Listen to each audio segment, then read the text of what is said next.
So let's talk about the chip fiasco of April 2017 at Tropicana Casino and Hotel. I go downstairs on some regular errands. I want to get some coffee, some food. I want to get a gift card, my gas gift card. You get like comp gift cards here if you're a regular player. And I wanted to change in a chip for cash for later so I could play in a tournament or cash games, whatever. It was one orange $1,000 chip. So I go to the poker cage and she says she can't change that. I say, why? She's like, because they're not allowing me. Fine. This irked me a little bit, but I went to the main cage where the cashier asked me when the last time I played was. Did I play today? No. Did I play last night? No. This caused problems later, just because of her lack of communication. I'm going to tell you she was an Indian woman because that makes a difference, because she couldn't understand me. I understood her fine. So now her supervisor comes over and I asked her what the problem is, and she says, oh, she's calling security and the floor person, the main floor people from the casino to come over and talk to me. Again, I asked, what's the problem? Like, why am I being treated like a criminal, being questioned and being detained here? You might say, well, you really weren't being detained. Indeed, I was, because they had my chip, and I'm not going to walk away with my $1,000 chip in their possession without cash for me. So I was being detained.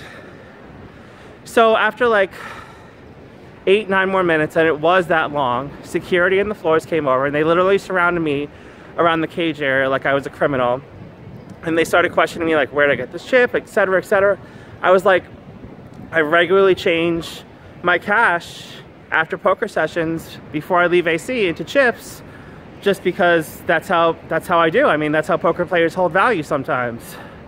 So one of the floors goes, that's weird, that's weird. And I was like, the poker room, the poker manager knows I do this. Other poker players do this.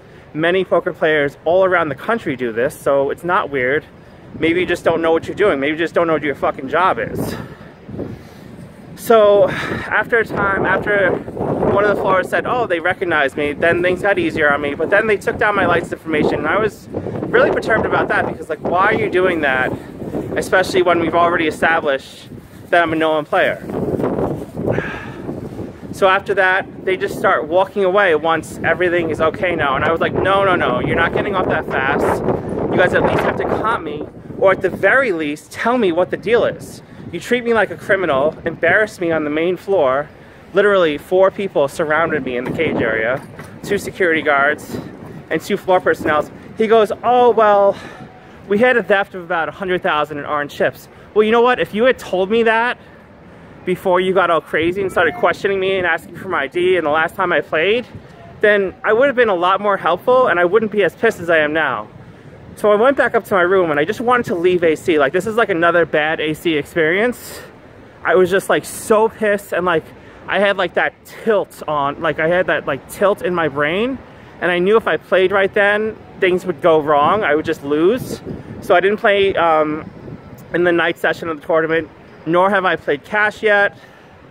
I have calmed down a great bit. I'm getting a grilled chicken sandwich right now at Hooters.